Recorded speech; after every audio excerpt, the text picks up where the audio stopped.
Hi, boys and girls. So today we are going to talk about digital citizenship again. And our lesson is going to be about keeping things private. So it's called That's Private, and it's the lesson from Common Sense Education. And then afterwards, we're going to read a cute story called Giraffe Problems by Jory John. After watching this video, remember to fill out the participation form. It's in Google Classroom.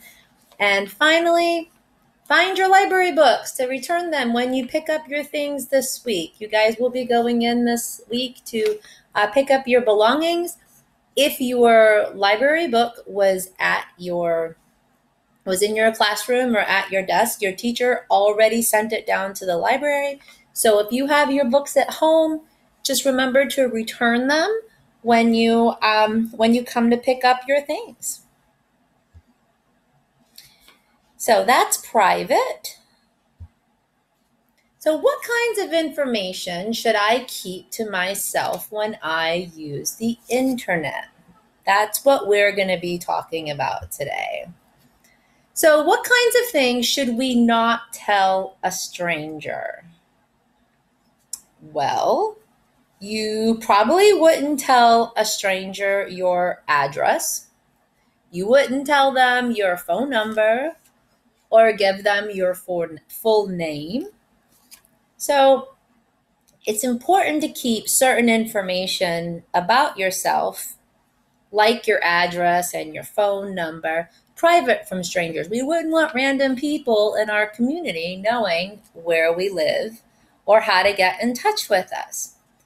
So when I say the word private, we mean something that you should keep to yourself. It should only be shared with people you trust, like your parents, your family, your adult at home, or a teacher. So private information is usually connected to a specific person.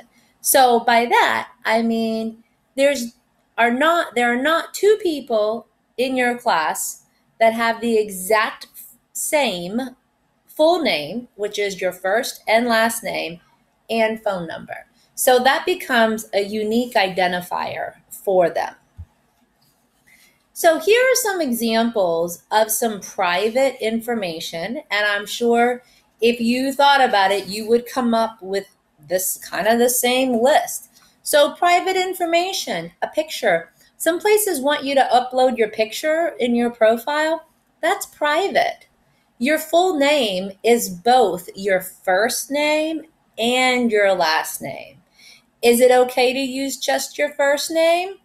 Well, possibly, yeah, because my first name is Maria, and there's a lot of Marias. But if you add Sylvain to it, well, now you've narrowed it down, and that's not good. That's giving away private information.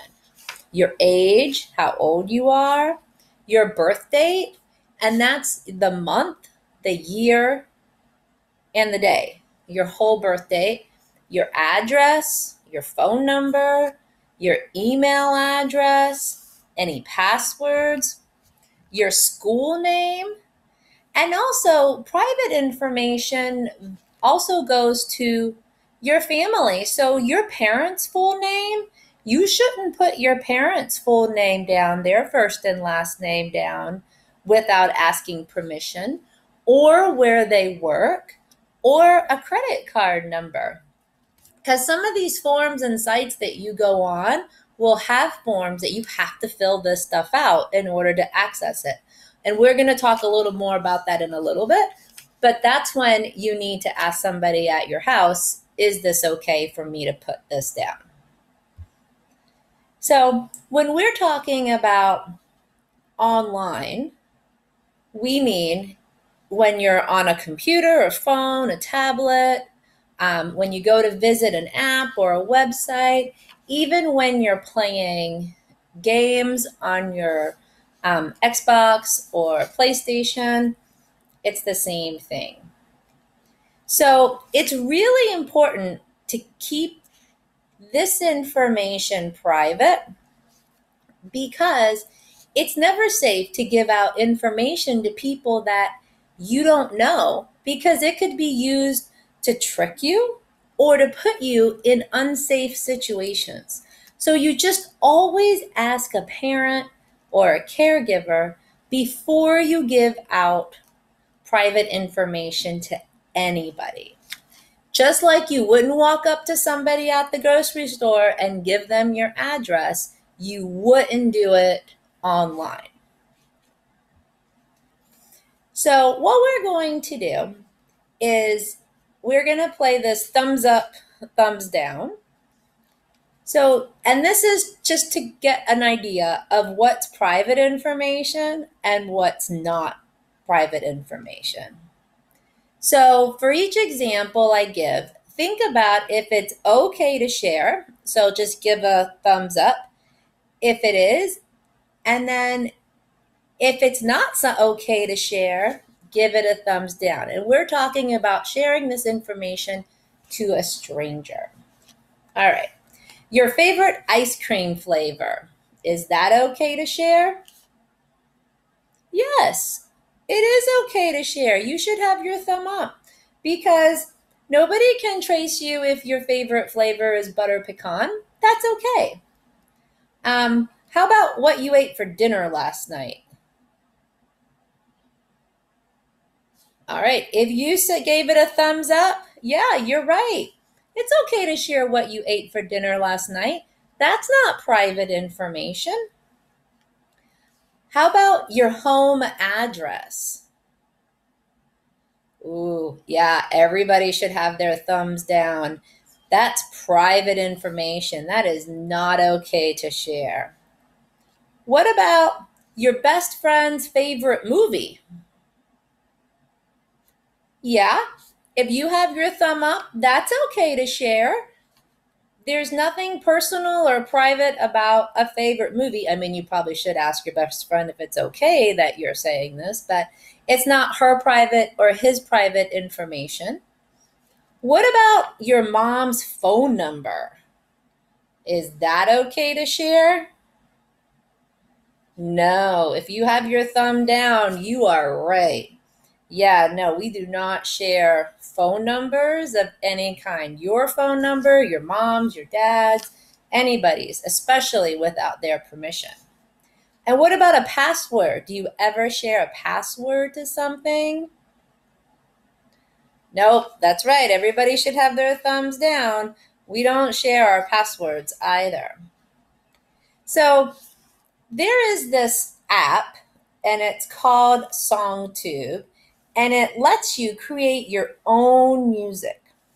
So Guts, one of the digital citizens, they have permission to use the app, but it's being asked to fill out a form first. So Guts needs to know what information is okay to share. So let's look through this and let's see what information, because this is pretty standard. If you're signing up for something, it's going to ask you these things.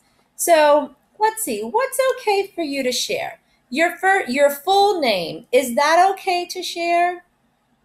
No, you're right. We're going to put an X through that. A nickname? Can you share a nickname?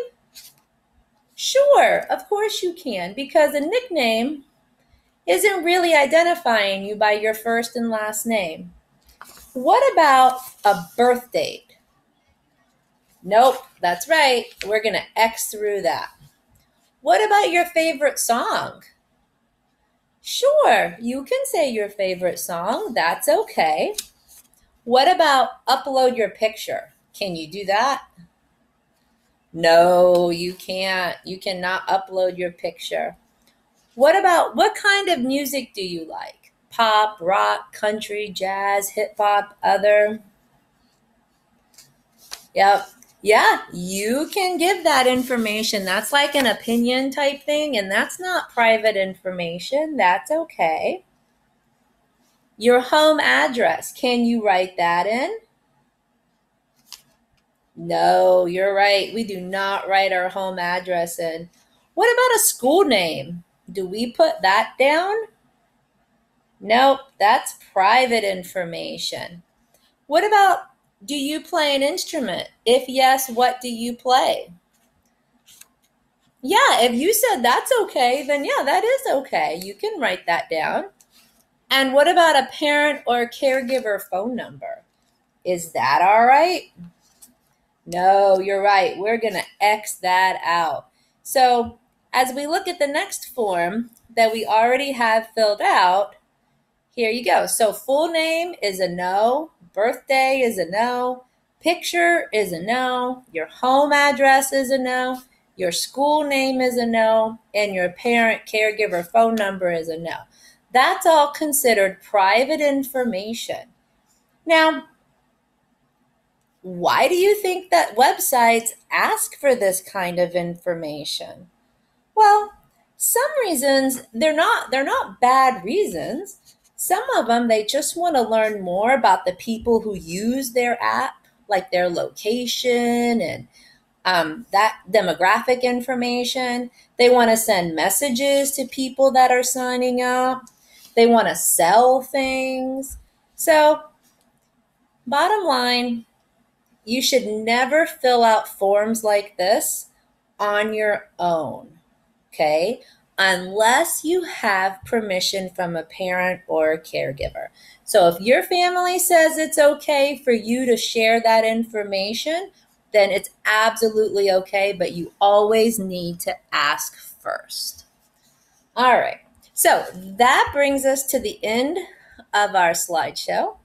And what I'd like to do now is I'm going to go on Sora, our ebook app, and we are going to listen to this story called Giraffe Problems.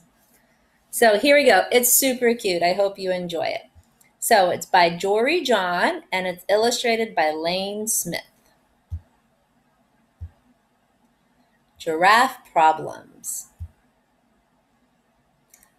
I feel bad about my neck. I do. I can't help it. It's too long, too bendy, too narrow, too dopey, too patterned, too stretchy, too high, too lofty, too necky. Yes, my neck is too necky. Everybody stares at it. This guy, that guy, him, her, them, whatever that is, her again. And that's an anteater, by the way. Yep, I feel bad about my neck. I've tried dressing it up. I've added a scarf, two scarves, a bundle of scarves, a mountain of scarves. I've tried bow ties and regular ties, and both. I've tried hiding it away. I've used shrubs. I've hung out in ditches. I've stood behind trees. I've spent time in the water. Other animals have necks that just work. Take a gander at this zebra's neck. Stripes always look good. So classic. Quit staring at me. Or gaze upon this elephant's neck. Strong and powerful, yet graceful. Stop talking about me. Or glimpse this lion, whose neck is adored with a glorious mane of flowing locks. What a sight! How inspiring! Why can't I have a neck like that? Are you always this loud? My mom always said I should be proud of my neck. She said other animals would love to have a neck like this. Yeah, right. No offense, Mom, but nobody wants this neck. It's a neck only a mother could love. It all makes me want to hide until the sun sets. Sheesh. Good evening. I've been admiring your neck afar.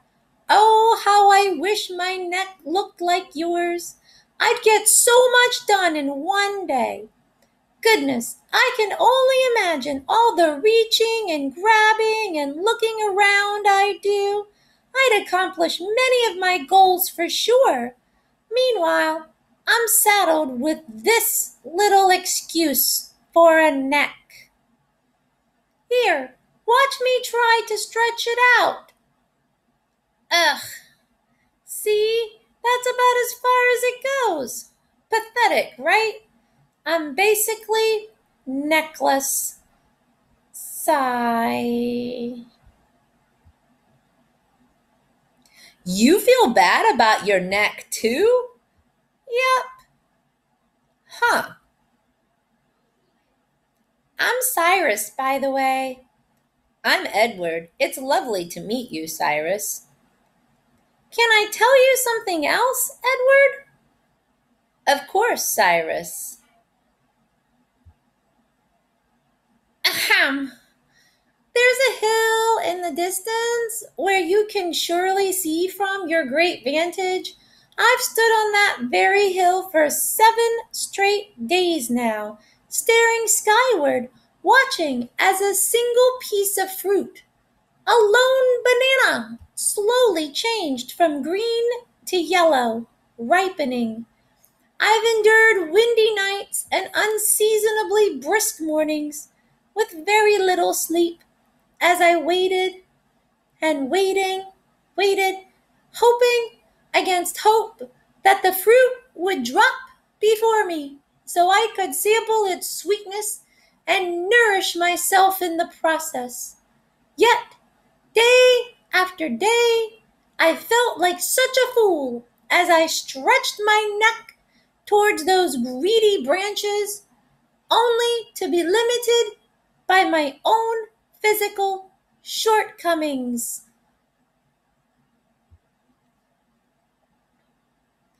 You want a banana from a tree? That's what I said. Yes. Plonk. Here you go. Whomp. Oh, you did it! You made it look so easy! Munch, munch, munch, munch, munch, munch, munch, munch, munch. Delectable! So that's what a banana tastes like, huh? It was worth the wait. Edward, face it. Your neck is impressive. It allows you to do amazing things.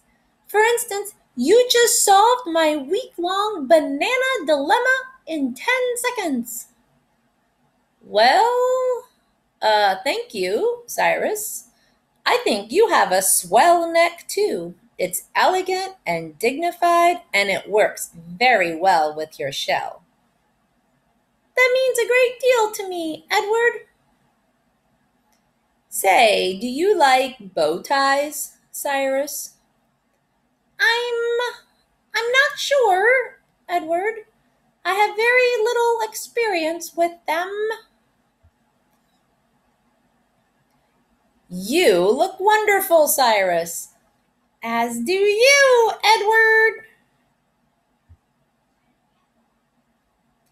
I feel good about our necks, Edward. Thank you, Cyrus. For once, so do I. Yes, for once, so do I. All right, boys and girls, I hope you enjoyed the story. Remember to go on Google Classroom afterwards and fill out the participation form and look for your library books. All right, bye guys, until next time.